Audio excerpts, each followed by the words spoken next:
Assalamu alaikum everyone. My name is Ahmed Mujtaba and I'm senior manager at CGI. आप लोगों ने परेशान बिल्कुल नहीं होना. You're at the right place just because you're not seeing Imran bhai's face. Imran bhai has been with you for the past 2 hours and now आपको भी break दे रहे हैं और उनको भी break दे रहे हैं and I'll be moderating this session. We have with us General Saab, General Ubaid Saab. General Saab, thank you so much for your presence and the interest you're taking in this program, and we highly appreciate your vision. And आज के हमारे moderator हैं जी Mehtab Hameed Sahab. Before introducing him as a professional, I would like to tell you all कि जी he is a gem of a person, very positive soul, a very gentle soul. और हमारा topic है इंक्रीजिंग योर प्रोडक्टिविटी. सो मैं थोड़ी सी चीज़ों को connect भी कर दूं आप लोगों के लिए. We started self actualization and finding your why, जहां से आप लोगों की आएगी direction. Then we talked about fair कि डायरेक्शन आप लोगों ने फिगर आउट कर ली अपनी डायरेक्शन के, किस डायरेक्शन में चलना है.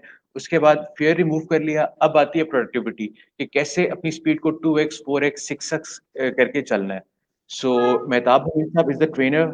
Mehtab Sahab, over to you now and best of luck and happy learning everyone. Thank you. Thank you very much, Ahmed Bhai, for having me and for this great opportunity. It's pleasure for me. So हमारा जो आज का topic है it's all about 10x your productivity. और productivity को बढ़ाने के लिए सबसे पहले हमने देखना है कि प्रोडक्टिविटी को बढ़ाने के लिए हमें अपने माइंड सेट को कैसे प्रिपेयर करना है, हमें अपने बेसिक्स पे कैसे काम करना है. बिकॉज मैं जब भी कोई ट्रेनिंग स्टार्ट करवाता हूँ तो सबसे पहले मैं अपनी ऑडियंस को माइंड मैकेनिज्म के बारे में बताता हूँ. बिकॉज माइंड मैकेनिज्म जब आप अंडरस्टैंड कर लेते हैं तो डेफिनेटली फिर आपकी प्रोडक्टिविटी और आपकी जितनी भी चीजें होती हैं वो बूस्ट हो जाती हैं. सो यहाँ पे हम डिस्कस करेंगे कि हमारे पास सबसे ज्यादा एबिलिटी किस चीज की है. बीइंग ह्यूमन बीइंग, अशरफुल मखलूकात होने के नाते हमारे पास ऐसी क्या चीज है जिसकी वजह से हम चीजों को बेहतर कर सकते हैं. सो अहमद भाई नेक्स्ट स्लाइड एक मिनट कीजिएगा. सर ये जी. सो रिस्पॉन्सिबिलिटी के वर्ड से मैं स्टार्ट लेना चाहूंगा. रिस्पॉन्सिबिलिटी के वर्ड को हम ब्रेक करते हैं रिस्पॉन्स में एंड एबिलिटी में. और ह्यूमन बीइंग होने के नाते हमारे पास रिस्पॉन्स करने की एबिलिटी है.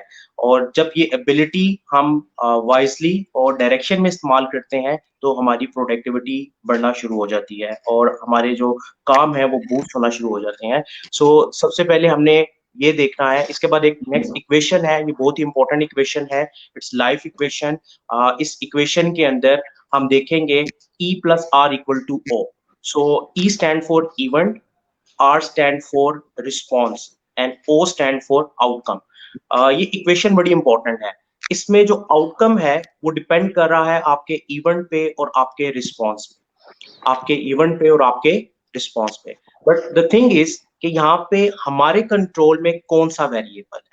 सो जैसे मैंने रिस्पॉन्सिबिलिटी का वर्ड आपके सामने शो किया था और रिस्पॉन्स के वर्ड को मैंने हाईलाइट किया था. एबिलिटी कि हम रिस्पॉन्स कर सकें और रिस्पॉन्स को कंट्रोल कर सकें क्योंकि रिस्पॉन्स हमारे कंट्रोल में. सो इस इक्वेशन के अंदर जो आर है, रिस्पॉन्स है, ये हमारे कंट्रोल में है. ये एक ऐसा वेरिएबल है जो पूरी इस इक्वेशन को कंट्रोल करता है बिकॉज इवेंट हमारे कंट्रोल में नहीं होता. लाइक ए फॉर एग्जाम्पल, बाहर बारिश लग जाए और मैंने बाहर जाना है तो बारिश को मैं रोक नहीं सकता.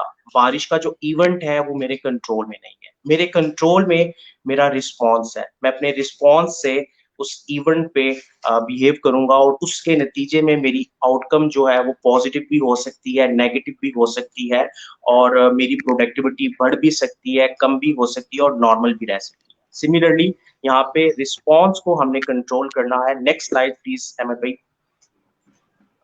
मेहताब भाई, आई हैव अ क्वेश्चन. आप काइंडली रिस्पॉन्स में और रिएक्शन में जरा डिफरेंस बता दीजिए हमारी ऑडियंस को कि जी व्हाट्स द डिफरेंस बिल्कुल between sure. Responding and reacting. तो श्योर श्योर. अच्छा, क्योंकि रिस्पॉन्स द और वर्ड रिएक्शन में डिफरेंस ये है कि रिस्पॉन्स में ये आगे भी आपके 3 R's आएंगे जो मैं आगे डिस्कस करूंगा.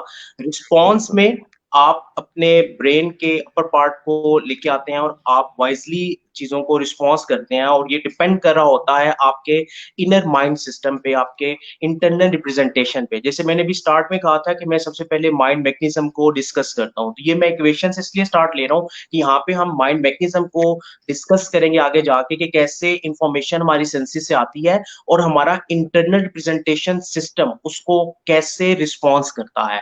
और अगर हमारा इंटरनल रिप्रेजेंटेशन सिस्टम जो है वो रिस्पॉन्स की जगह रिएक्टिव है, तो उसके नुकसान क्या होते हैं, उससे हमारी आउटकम कैसे अफेक्ट होती है। सो अब यहाँ पे हम देख सकते हैं क्वेश्चन में हमारे पास एक ऑप्शन है कि हम इवेंट को ब्लेम करें, कि हम ब्लेम करें कि ये इवेंट ठीक नहीं है। और हम जब बिजनेस में होते हैं, हम अपना कुछ स्टार्टअप स्टार्ट लेते हैं, उसमें भी हमारे पास ये ऑप्शन होती है कि हम इवेंट को ब्लेम कर सकते हैं। Next slide please. There you go. जी। सेकंड है, your point of power is response. आप इवेंट को अगर ब्लेम करेंगे तो आउटकम चेंज नहीं होगी।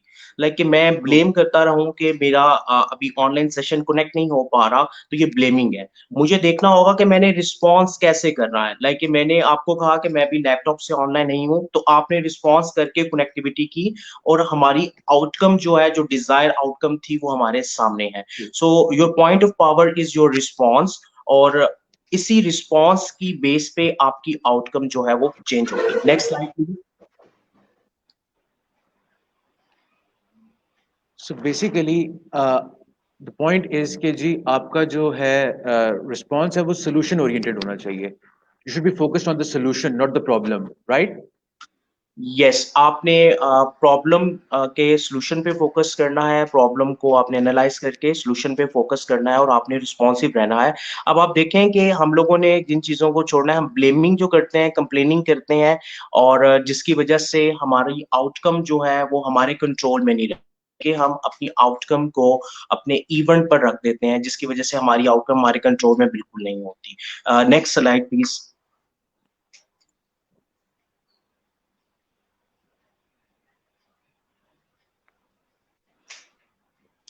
अहमद भाई, आर यू लिसनिंग मी? जी जी बिल्कुल. Next slide पे चले गए हम लोग. The one अच्छा, there are only three मेरे responses. पास मेरे पास वही शो हो रही है। Next, next one. What irritates you? इससे बैक वाली स्लाइड। ये. There are only three yes. responses. तो Yes. आपने मेरे से क्वेश्चन पूछा था, रिस्पॉन्स में और रिएक्शन में क्या डिफरेंस है। तो यहाँ पे एक बड़ी इंपॉर्टेंट चीज है, there are only three responses. वो आर जो हमारे कंट्रोल में है, हमारे बिहेवियर, हमारी थॉट्स, और हमारी विजुअल इमेजिनरी, यानी कि हम किसी चीज को विजुअली कैसे देखते हैं। अब जो हमारा बिहेवियर है, सबसे पहले मैं इस पे बात करूंगा, बिहेवियर और थॉट का कनेक्शन यहाँ पे डिस्क्राइब करूंगा। मैंने आपसे बात की थी माइंड मैकेनिज्म की। के हमारी सेंसी से जो भी डाटा आता है, हमारे फिल्टर से पास होता है।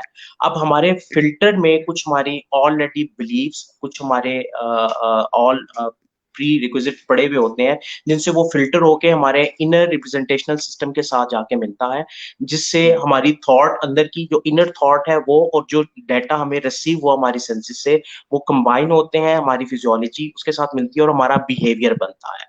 अब फॉर एग्जाम्पल, आपने अगर अपने बिहेवियर को चेंज करना है, तो आप आउट सोर्स से जो सेंसिस से डाटा आ रहा है उसको चेंज नहीं कर सकते, आप अपनी सेंसिस को चेंज नहीं कर सकते।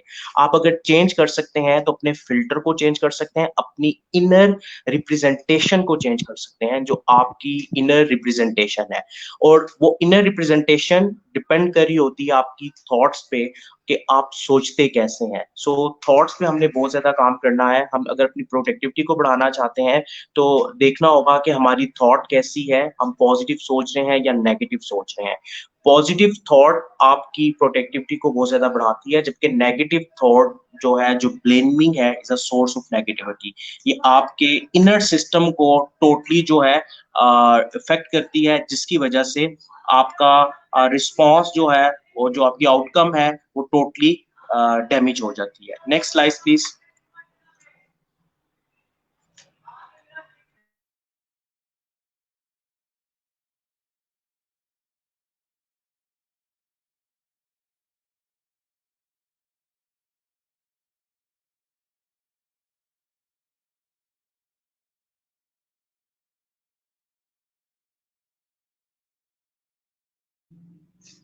सो व्हाट इरिटेट्स यू, यहाँ पे आपने अब ये डिफाइन करना है कि कौन सी चीज आपको इरिटेट करती है, कौन से ऐसे इवेंट्स हैं जो आपको बहुत ज्यादा इरिटेट करते हैं।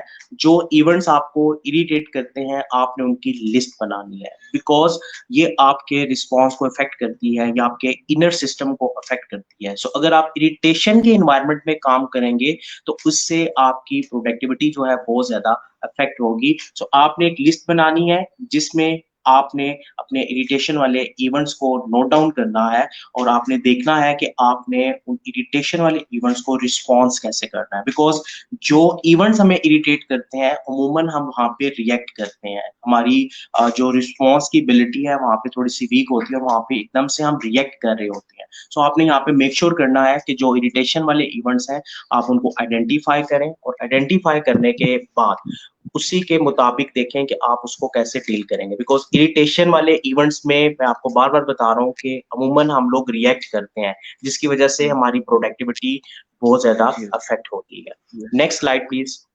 I would also like to add a comment, Mehtab भाई here, कि देखिए हम हमारे पास लिमिटेड एनर्जी है, so we have to choose कि हमने अपनी एनर्जी स्पेंड कहाँ पे करनी है। Like if we are reacting, तो हम अपनी एनर्जी जो है वो रिएक्शन को दे रहे हैं, और अगर हम अपनी वेरी वही एनर्जी सोल्यूशन को देंगे तो I think that will be more productive.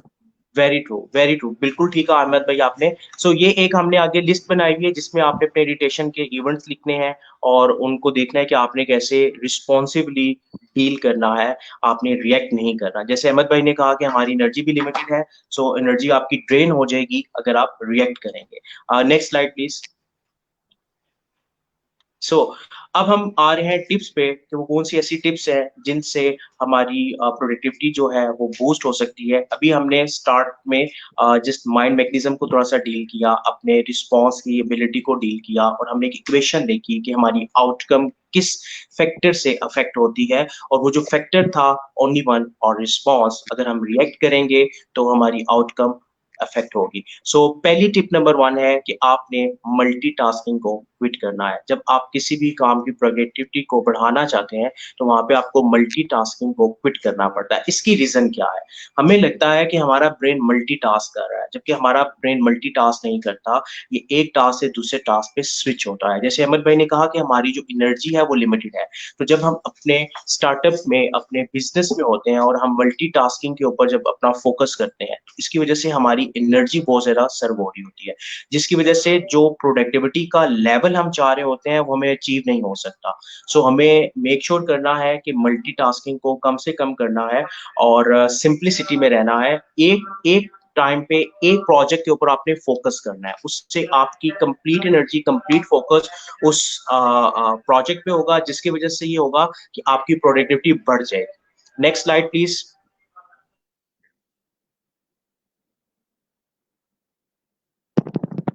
A perfect example so here, हाँ भाई, अभी आपके पीछे आवाज आ रही थी वो जो स्ट्रीट्स में आते हैं, बट जी, you did not, but that voice did not disturb you, so एक परफेक्ट एग्जाम्पल भी है अभी। Exactly exactly. So next one है, क्योंकि मेरा फोकस इस टाइम मैं मल्टीटास्किंग में नहीं हूँ, मेरा फोकस इस टाइम अहमद भाई की तरफ है और अपने इस लाइव सेशन की तरफ है। The second one is, second tip है कि आपने प्रोएक्टिव रहना है वर्सेस रिएक्टिव अप्रोच। तो आपका क्वेश्चन था मेहताब भाई कि प्रोएक्टिव में और रिएक्टिव में क्या डिफरेंस है। सो प्रोएक्टिव अप्रोच में हम लोग पहले से प्लान करते हैं कि अपने अपनी एनर्जी किस रिसोर्स को देनी है, हमने अपने रिस्पॉन्स को कैसे मैनेज करना है। जबकि रिएक्टिव में ऑन स्पॉट हम रिएक्ट कर रहे होते हैं, और सम टाइम क्योंकि इमोशनल टच है, ह्यूमन बीइंग की जो मैकेनिज्म है उसमें इमोशनल टच बहुत ज्यादा है, तो इमोशन की वजह से हमारा रिएक्शन हमें नहीं पता चलता, वो ऐसा हो जाता है जिसकी वजह से हमारी प्रोडक्टिविटी हमारी लॉस हो जाती है और वो ही इवेंट हमारे अगेंस्ट हो जाता है। सो हमारे पास एक्सपीरियंस भी इसमें बहुत ज्यादा मैटर करते हैं। प्रोएक्टिव अप्रोच में हम ऑलरेडी प्लान कर चुके होते हैं, और ऑलरेडी इसमें यहाँ पे अगर मैं माइंड के पॉइंट ऑफ व्यू से बात करूं तो प्रोएक्टिव अप्रोच में हमारे माइंड के न्यूरो पैटर्न्स पहले से कुछ डेवलप होते हैं, जिसकी वजह से जब हम ऑन स्टेज होते हैं या जब हम ऑन कह लें ड्यूटी होते हैं तो वो हमारा काम इजीली होता है एज कंपेयर रिएक्टिव अप्रोच में। रिएक्टिव अप्रोच में आपके माइंड पैटर्न उस तरह से ड्रॉ नहीं होते, तो फिर हमारे माइंड पैटर्न बेसिकली हमारे इमोशन ड्राइव कर रहे होते हैं। सो ये चीज हमने यहाँ पे गौर करनी है कि हमने इमोशनल अप्रोच से हट के प्रोएक्टिव अप्रोच पे रहना है, रिएक्टिव अप्रोच पे नहीं रहना। So this is tip number 2।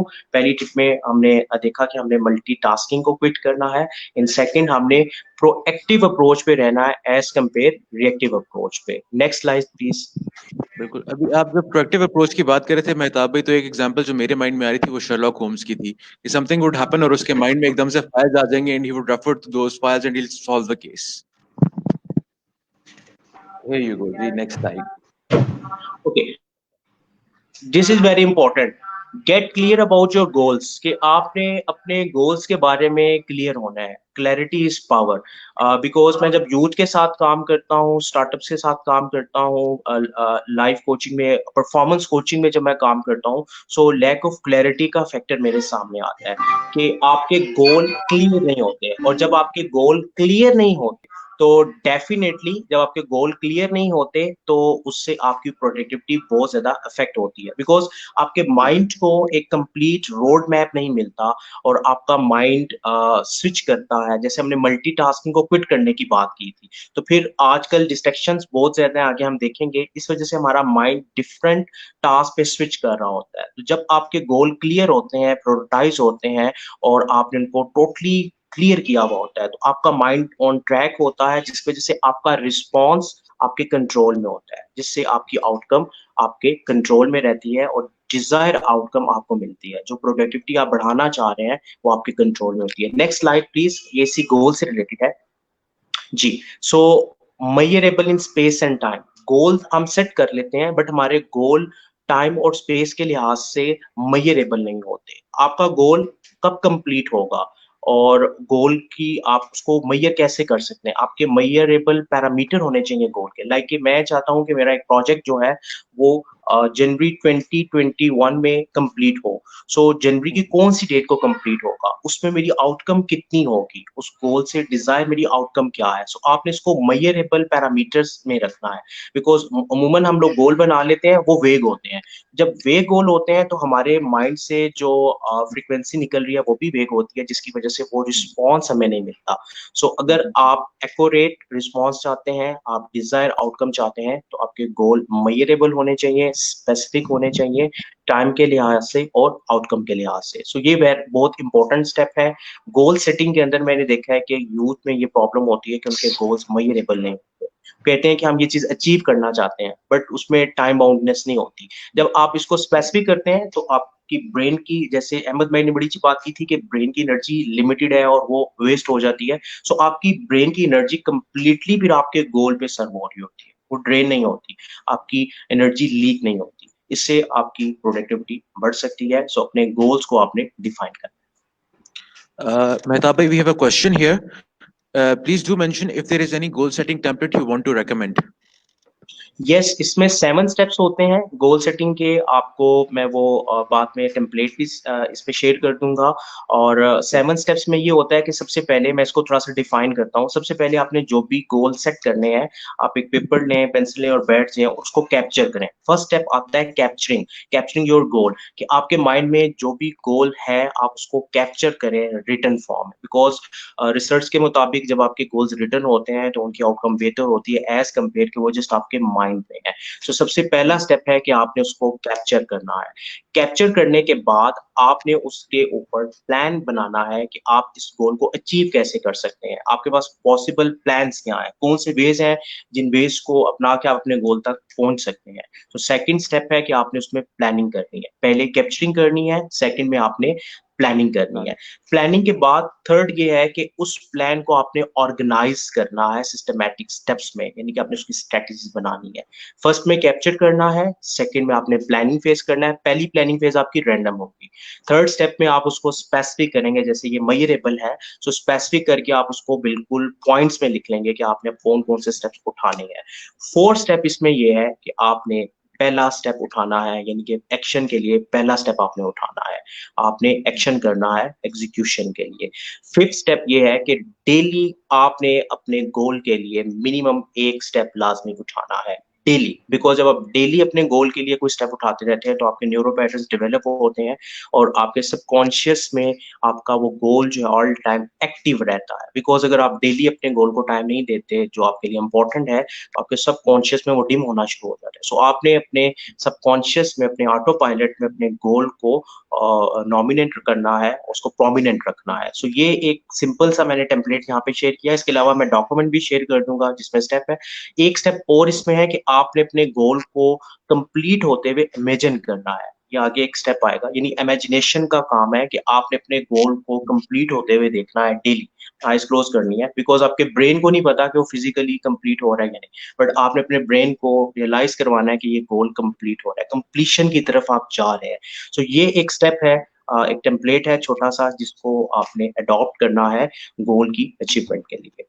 Any other question? बिल्कुल ये एंड नहीं क्वेश्चंस नहीं, I have a comment and this is for yes, the participants of startups.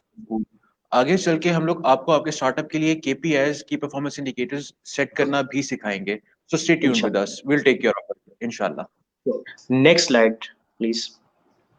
Yes there you गो।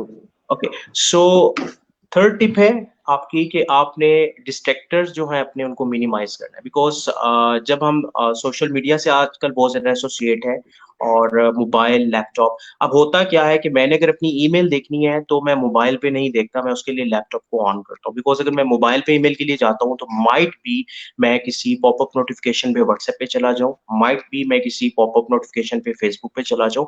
सो आपने अपने डिस्ट्रैक्टर्स को मिनिमाइज करना है। जब आप वर्किंग इन्वायरमेंट में, जब आप अपने काम के लिए बैठे हुए हैं तो आपने डिफाइन कर देने अपने रूल्स कि आपने किन डिवाइसेस का इस्तेमाल करना है और किन सोशल मीडियाज को यूज करना है। एक्स्ट्रा सोशल मीडिया आपको डिस्ट्रैक्ट करेगा, कोई भी नोटिफिकेशन आपको डिस्ट्रैक्ट करेगा। और आप, मैंने जैसे स्टार्ट में कहा था कि आपने मल्टीटास्किंग को क्विट करना है, तो ये भी एक मल्टीटास्किंग की जरूरत है कि आप भी एक एप्लीकेशन से दूसरी एप्लीकेशन में स्विच होते हैं तो आपका फोकस, आपकी एनर्जी यहाँ पे ड्रेन होना शुरू होती है, जिसकी वजह से आपकी प्रोडक्टिविटी अफेक्ट होती है। Next slide please. जी, सो ये बहुत इंपॉर्टेंट पोर्शन है, व्हाई क्वेश्चन। आपने व्हाई क्वेश्चन के ऊपर आना है। इसे हम कहते हैं कि आपकी सेल्फ कोचिंग होती है, आपके इनर सेल्फ में थॉट्स का ट्रिगिंग प्रोसेस है कि आप कोई भी काम, जो भी काम आपका है वो आप क्यों कर रहे हैं, why are you doing this. जब आप अपने आप से ये सवाल पूछते हैं तो आपकी इनर थॉट्स ट्रिगर हो जाती हैं और ना चाहते हुए भी आप उसके बारे में सोचते हैं। तो जो थॉट्स का प्रोसेस, जैसे मैंने स्टार्ट में माइंड मैग्नेटिज्म की बात की थी और मैंने कहा था कि इनर सेल्फ, आपके आउटर सोर्सेस से इंफॉर्मेशन आती है और आपके इनर रिप्रेजेंटेशनल सिस्टम के साथ वो आके मिलती है और उसमें आपकी थॉट मिल के आपका बिहेवियर बनाती है। सो आपकी थॉट्स मैटर करती हैं। सो थॉट्स की क्लैरिटी के लिए और थॉट्स को पावरफुल बनाने के लिए, पॉजिटिव बनाने के लिए आपने इस वाई पोर्शन को देखना है, वाई क्वेश्चंस पूछने हैं। कि ये आप अहमद भाई, आप one by one in questions को रिपीट करें ताकि मैं इसमें थोड़ी सी और एडिशन करूं, क्योंकि मेरे पास यहाँ पे थोड़ी स्क्रीन छोटी Okay, शो हो sure, रही है। sure. The first question is, why are you doing this? ये सो कोई भी गोल है, जैसे गोल की क्लैरिटी आपकी बन जाती है कि why are you doing this, आप ये काम क्यों कर रहे हैं। Second question. Second is, why must you do this? And third one. Why have you allowed yourself to pursue this? Yes, fourth one. Fourth one is, why and how is this related to your greater goals in life? ये अब आप गौर करें कि ये मैंने कुछ question यहाँ पे लिखे हैं, वाई का पूरा एक पोर्शन है, वो एक पूरी एक्सरसाइज है कि असाइनमेंट है। जब आप उसको सेल्फ असेसमेंट करते हैं, आप अपने आप से पूछते हैं तो आपकी क्लैरिटी बढ़ जाती है और आपकी Exactly. इनर मोटिवेशन, जो आपका मोटिवेशनल सीकिंग सिस्टम है, वो एक्टिव रहता है ये वाई के क्वेश्चन पूछने से। इसमें आपने कोई अपना कमेंट देना है तो यू कैन। एग्जैक्टली बिल्कुल मेरा एक कमेंट है जी, एंड माय कमेंट इज कि I think 2 or 3 days back I was reading a blog ना, I was reading a blog. उसमें एक ये टेक्निक उन्होंने मेंशन की हुई थी which is used by Toyota motors, that they ask why 5 times जब भी कोई कॉम्प्लेक्स प्रॉब्लम आता है, वो 5 times व्हाई पूछते हैं and they reach a very like basic सा सोल्यूशन उस प्रॉब्लम का। उस बड़े कॉम्प्लेक्स प्रॉब्लम का एक बड़ा बेसिक सा सोल्यूशन मिल जाता है 5 times व्हाई पूछने से। So exact, that was my comment. ठीक है। सो हमने यहाँ पे 4 टाइम वाई पूछा है, एक वाई हम और इसमें ऐड कर देंगे। और आज yes exactly, there Okay, you go, so the clap for next one is yourself. Clap for yourself. आपने जो भी काम किया है, जो भी आपने गोल के लिए आपने जो भी एक्शन स्टेप डेली बेस पे लिए हैं, उनको आप देखें, एक्नॉलेज करें और अपने लिए क्लैप करें। बिकॉज़ जब आप अपने आप को एप्रिशिएट करते हैं, अपने लिए क्लैप करते हैं, तो आपका मोटिवेशनल सिस्टम एक्टिव रहता है। लाइक मैं जब भी कभी डिमोटिवेट होता हूँ या मेरी एनर्जी लो हो जाती है, तो मैंने जितना भी अभी तक काम किया हुआ है, मैं उसको बार-बार देखता हूँ और अपने आप को थपकी देता हूँ, अपने लिए क्लैपिंग करता हूँ। इससे मेरी इनर मोटिवेशन एक्टिव होती है। तो स्टार्टअप्स के लिए जब भी आप कोई एक नया काम कर रहे हैं और आपके रास्ते में हर्डल्स आ रही हैं और आप अपने गोल तक नहीं पहुँच पा रहे, तो आपने अपने आप को एप्रिशिएट करना है। बिकॉज़ सेल्फ एप्रिसिएशन बहुत ज़रूरी है आपकी मेंटल हेल्थ के लिए और आपकी थॉट्स के लिए। जब आप सेल्फ एप्रिशिएट करते हैं, तो आपकी थॉट्स जो हैं वो पॉजिटिव रहती हैं। बिकॉज़ मैंने स्टार्ट में बताया था कि जो हमारा बिहेवियर है, उसके जो इंग्रीडिएंट्स हैं, उसमें थॉट बहुत ज़्यादा इम्पोर्टेंस रखती है। सो थॉट की पॉजिटिविटी के लिए आपने अपने आप को एप्रिशिएट करना है। Next slide please. तो एक क्वेश्चन है यहाँ पे, यस, व्हाट श्योर। अबाउट, मैं ये स्क्रीन पे शो भी कर देता हूँ। The question is, what about multiple goals with diverse nature? Comment, there are certain times you have to do multitasking, it's hard for you to avoid it. What to do then? अच्छा देखिए, जब आपके पास multiple goals होते हैं तो आपने prioritise करना होता है, ठीक है? मल्टीपल गोल्स आप अगर अपने पूरे दिन को देखें तो हमारे पास मल्टीपल गोल्स होते हैं, बट हमने प्रायोरिटाइज़ करना होता है कि आपके लिए इम्पोर्टेंट क्या है। व्हाई सेक्शन में यही चीज़ तो आपको क्लैरिटी देगी कि कौन-सा गोल जो है आपकी लाइफ़ के पर्पज़ के साथ अलाइन है, कौन-सा गोल है जो आपके लाइफ़ पर्पज़ की तरफ आपको लेके जा रहा है। बिकॉज़ सम टाइम ये होता है कि मल्टीपल गोल्स में कुछ गोल्स ऐसे होते हैं जो हमारे बिगर पर्पस के साथ अलाइन नहीं होते या हमें बिगर पर्पस की तरफ लेके नहीं जा रहे होते, वो हमारी एनर्जीज सक कर लेते हैं।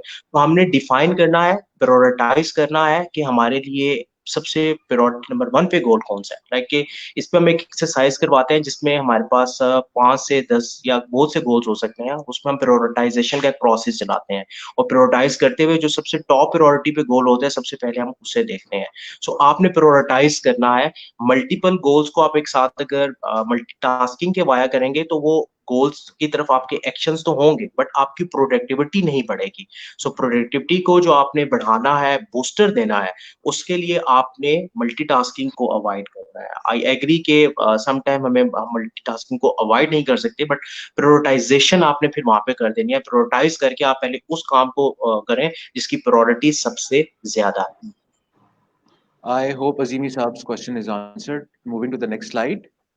ये सो अभी तक हमने जितनी टिप्स देखी, इनको हमने ब्रेनस्टॉर्म करना है, इनको रिकॉर्ड करना है और इनके मुताबिक हमने एक्शन स्ट्रैटेजी शीट बनानी है। बिकॉज़ आप जब कैप्चरिंग के फेज़ के बाद रिटन काम करते हैं, तो आपके ब्रेन को एक कंप्लीट डायरेक्शन मिल जाती है, रोड मैप मिल जाता है। सो एक्शन स्ट्रैटेजी स्टेप्स आपने शीट के ऊपर नोट डाउन करने हैं, उस प्लान को आपने डेली देखना है।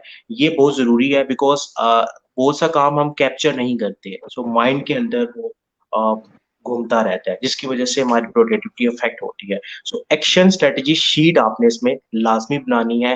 ब्रेनस्टॉर्म करने आपने ये सारे जितने भी स्टेप्स अभी तक हमने किए, इनको रिकॉर्ड करना है और इनकी एक्शन स्ट्रैटेजी शीट बनानी है।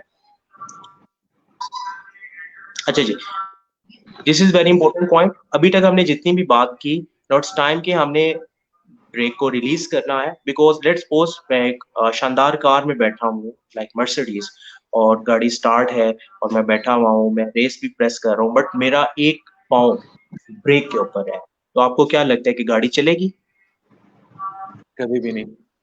कभी भी नहीं चलेगी। सिमिलरली हम जितनी भी प्लानिंग कर लें, जो कुछ भी कर लें, जब तक हमारे माइंड में जो ब्रेक लगी हुई है, जब तक हम उसे रिलीज़ नहीं करेंगे, हम अपने ऑटोमैटिक पायलट से कॉन्शियस लेवल पे आके इन चीज़ों को डिफाइन नहीं करेंगे, तब तक याद रखें कि हमारी प्रोडक्टिविटी नहीं बढ़ सकती। तो दिस इज़ द टाइम कि हमने ब्रेक को रिलीज़ करना है और अपनी जो गाड़ी स्टार्ट है, उसको मूविंग मोड में लेके आना है।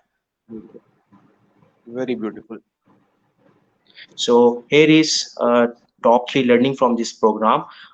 लास्ट जितनी भी हमने चीज़ें रिव्यू की, ये आपने रिटन जितने भी व्यूअर्स हमारे साथ हैं, उसको रिटन लाज़मी देख लेना है। मोबाइल पे लिख लें, आपके पास अगर कुछ नोटपैड है, उस पे लिख लें कि आपने इस प्रोग्राम से लर्न क्या किया।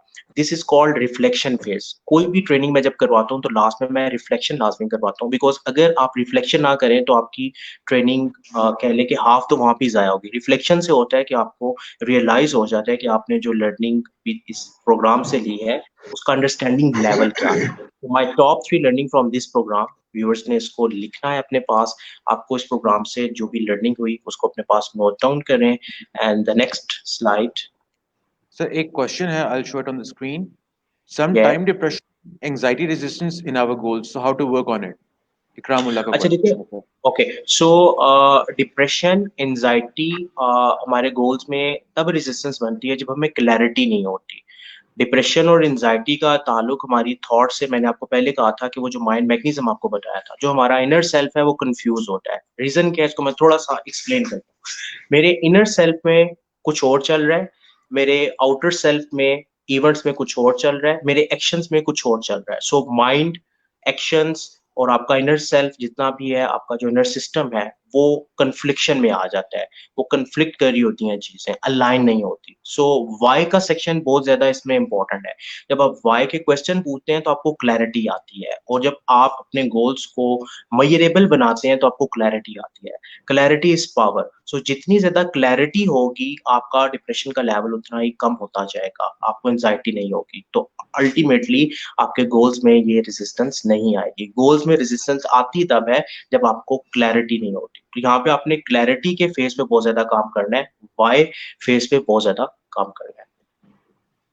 So the next learning contract is how this learnings impact on my life. ये जो मैंने 2 3 1 कोई भी लर्निंग इस प्रोग्राम से की, ये मेरी लाइफ पे क्या इम्पैक्ट डालेगी, तो ये भी आपने लिखना है। बिकॉज रिफ्लेक्शन में जब आप ये लिखते हैं कि इस लर्निंग से मेरी लाइफ पे क्या इफेक्ट हो रहा है, तो उससे आपकी रियलाइजेशन बढ़ती है, आपकी माइंड की क्लैरिटी बढ़ती है। और क्लैरिटी जितनी बढ़ती जाएगी उतनी ज्यादा आपके प्रोडक्टिविटी के अंदर बूस्टर लगता जाएगा और आपके काम तेजी से होते जाएंगे।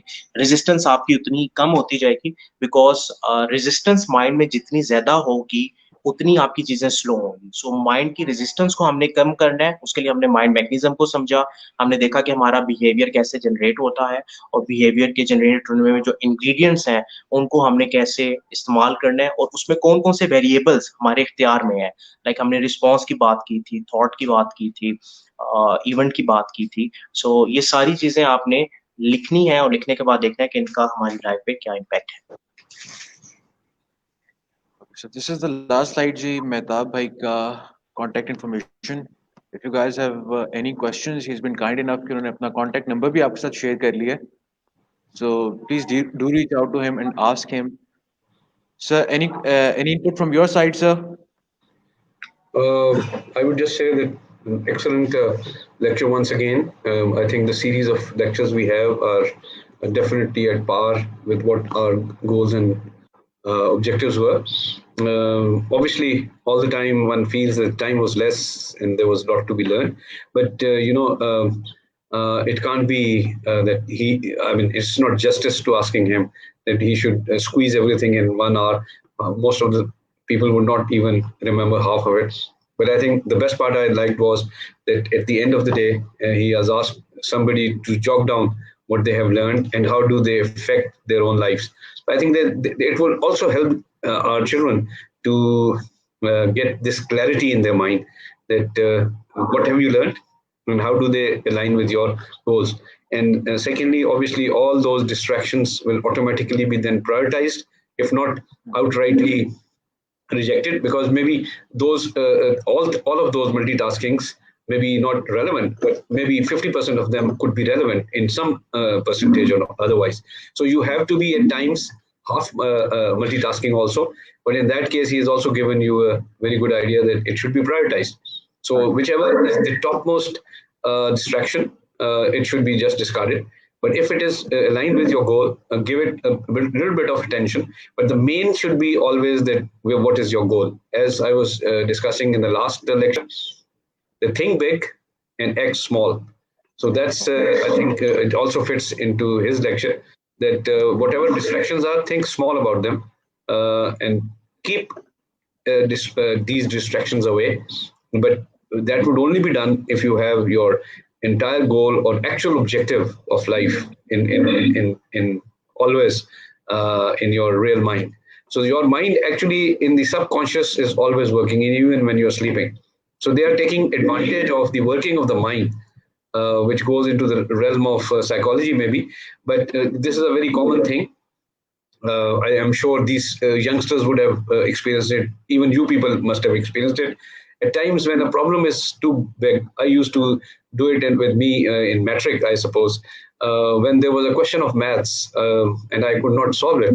So I would just keep repeating that in my mind, keep repeating in that mind, and just go to sleep. And somehow or the other, either in the morning or sometime walking, I would just get an answer.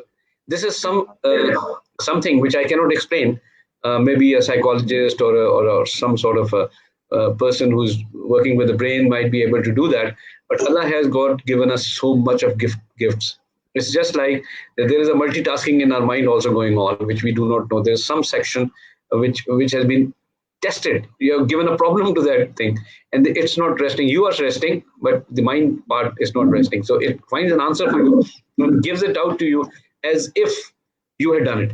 And you found an answer to best of your happiness that, okay, it was so simple, I couldn't even think of. But actually you didn't.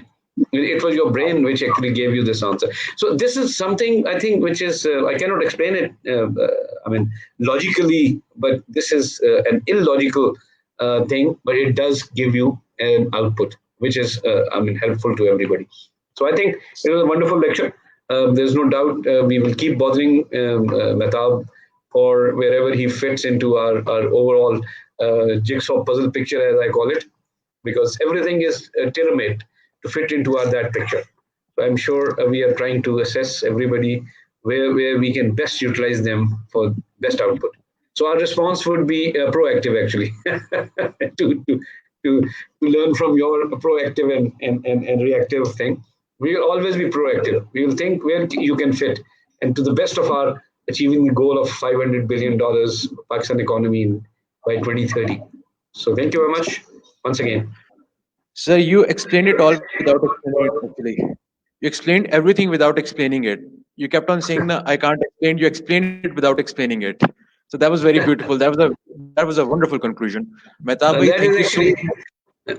Imran, Sir. that is Ahmed. Actually, you learn when you cross 60. So wait for Oh, that time. sir, sir, waiting passionately, sir. Waiting passionately and patiently, both. Okay. Thank you, sir. Thank you so much. Mehtab bhai, thank you for Thank being you. with us. Thank you for sharing your knowledge, and we'll keep bothering you, like General Saab said. So, participants, we are signing off for the day. Thank you for being with us, and happy learning. Stay tuned. Bye bye. Thank you and Khuda Thank you. Hafiz. Thank you. Allah Allah Hafiz. Hafiz. Allah Hafiz.